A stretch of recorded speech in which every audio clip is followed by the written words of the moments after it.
On the Lakers front, I'm going to say the same thing I said after the Utah loss. The loss itself doesn't mean anything. Like, we all know that the Lakers could easily dispatch of the Charlotte Hornets if they were in a more urgent type of situation. The Lakers traded Anthony Davis for Luca, and they haven't really gotten Luca yet. I'm not worried about it at all. I see a lot of people trying to bury Luca after these first couple of games. I think that would be a huge mistake. Like, he's just going to play much better in the big picture. And honestly, aside from a couple of small things that we'll get into involving spacing and some stuff with Jared Vanderbilt, I'm actually super encouraged by what I've seen from this group on offense so far. You know, it all makes sense to me in terms of the advantage creation, the play finishing. Other than Jared Vanderbilt, it seems like everyone is kind of like a perfect fit on the offensive end of the floor. So, like, I'm not worried about that at all.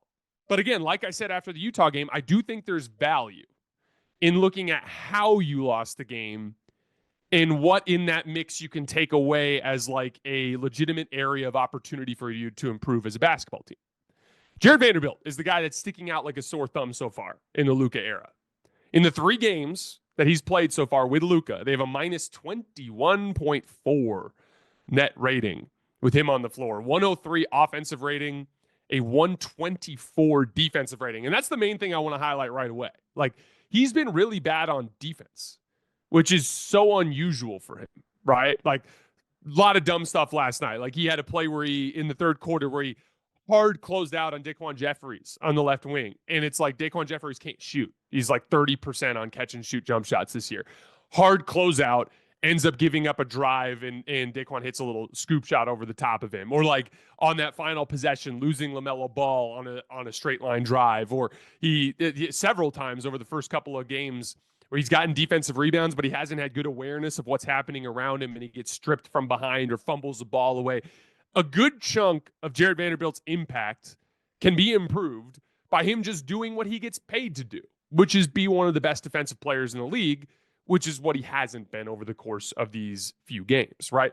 But on offense, it's pretty simple. The teams are putting their centers on him, parking that center under the rim. And this is a real problem that isn't going away with these centerless groups. It's been so interesting thinking about the center position as much as we have over the course of the last couple of weeks since the Luka trade, because the centers have looked good, with the exception of Alex Len in that Utah game. Like, the Lakers were plus 12 last night with Jackson Hayes on the floor. They were plus 8 with Alex Len on the floor. So they were plus 20 with their centers on the floor. That's how bad their small ball groups got butchered. And this team has a lot of good small ball personnel. JJ believes in small ball. It wouldn't matter if you had Mark Williams or if you had a better center. JJ is going to play a lot of small ball with this group, and they're going to have to figure that part out. There's a couple different things I want to look at there. First of all, like, Vando's got to find his space within this fit on the floor without a center on the offensive end of the floor. This extends beyond Vando, by the way, because there were small ball groups that have struggled even without Vando over the course of this stretch. One of the things that changes when you shift to this style of offense, which is, again, I've talked about this a lot on the show, but like, when you're running a motion and you got the ball constantly flowing from side to side, and you have your big operating as a screener, dribble handoff fulcrum at the top of the key, which was the right way to play with Austin, D'Lo, and LeBron, and that's why it worked so well last year under Darvin Ham. When you have that 5-out motion concept, your dunker spot, your roll man type of stuff around the basket, it's always vacant until someone cuts into that space or rolls into that space. Once you start playing more like this style, where it's like a lot more of like LeBron, Luca, spread the floor, ball screens, post-ups, where it's more brute force, it becomes easier to space the floor in more of a 4-out, 1-in context. Meaning, like, if LeBron's going to be attacking a matchup, like a one-on-one matchup on the left wing, if everyone's standing around the three-point line, the gaps get pretty shrunken, right? And then suddenly people are helping in driving lanes, and it gets pretty difficult to play. So you want to take one of those guys that's at the three-point line, and you want to tuck him underneath the basket, right? Now, a way that a lot of small ball teams will confront this is, instead of putting a big man down there, they'll put a guard down there. And it's a very simple reason why. If you have a guard in the dunker spot, the guy guarding him is probably a guard. So if you beat your man off the dribble and get into the paint, the first line of defense you're going to run into is most likely a smaller player. And so one of the things the Lakers are having issues with is Jared Vanderbilt, in many cases, isn't even in the dunker spot. Like, he's kind of floating around, not even as a screener. He's kind of floating around. So part of it is like getting Vando into the dunker spot, or get Vando out of the dunker spot, have him operate out of the corner as a crasher, as an off-ball screener, and try to have more situations where you have a guard right underneath the basket where you can quickly catch and finish. Have a Rui Hachimura who's been drawing smaller defenders and did a lot of damage in the post last night. Have a Gabe Vincent down there in that spot. But Vando's going to be the issue. There will be a lot of sequences where Vando is in the dunker spot, but he has a center on him, and that center feels comfortable splitting the difference between helping and contesting Vando at the rim. So what do you do in that situation? When Vando is your issue underneath the basket, that is where having Luca at MVP level makes such a huge difference. Luca is one of the very best shot makers in this league. Luca can be impervious to spacing at times because of his ability to score in the short to mid range, right?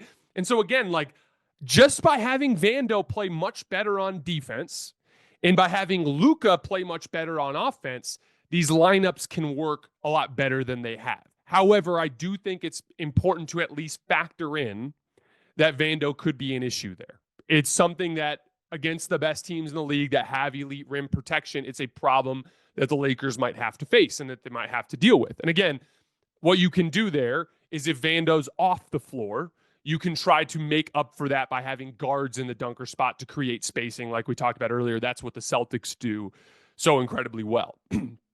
But again, just having Luka play better, having Jared Vanderbilt play better on defense will go a long way. Austin, too. Like, I talked about this after the Utah game. Like, Austin's one of the most reliable big game players in the NBA. I trust that dude so much when it's an important game against a good team. But he can throw out some stinkers against some bad teams. And, like, I thought Austin was really bad last night. And then he compounded it by complaining about a foul call, which, by the way, like I talked about earlier, was a 50-50 call. It wasn't like a rake on the arms. It was a rake kind of right around the wrist ball area.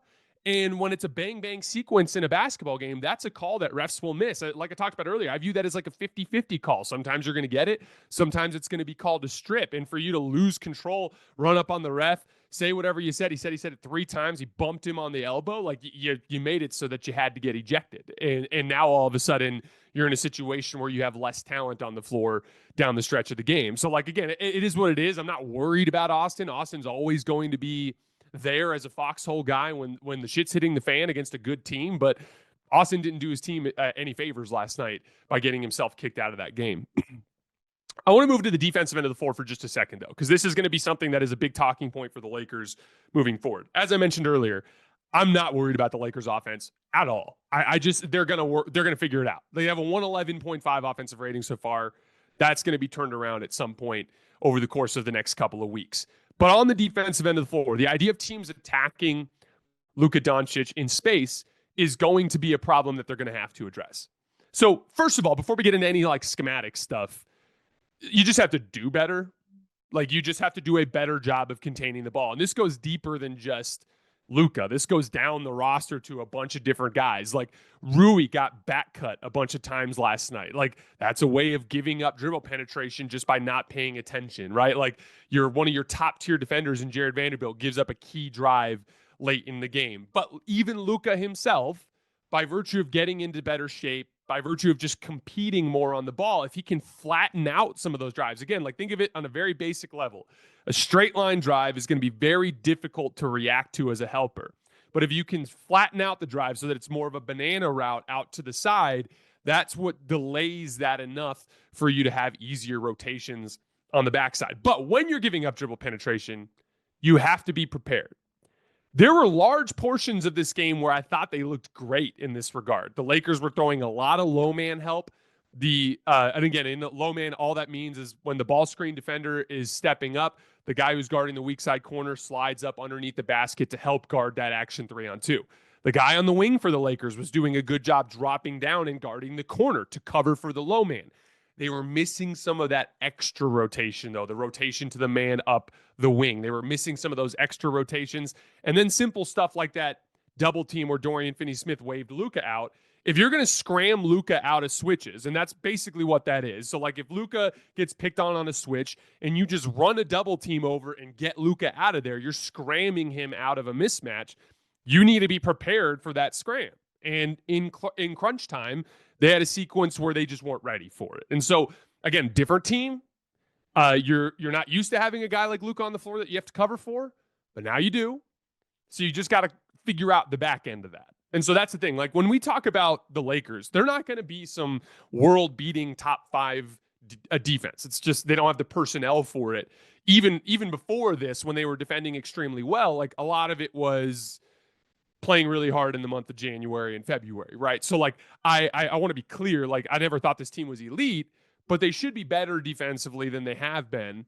And again, that's all they have to do. They have so much margin for error on the offensive end of the floor. They just need to get to the point where they get enough stops, where they get enough defensive rebounds to allow their offense to push them over the top. And a lot of that will come down to everyone competing better on the ball, getting actual high-level defensive impact out of your high-level defensive players, and having a plan for Luka.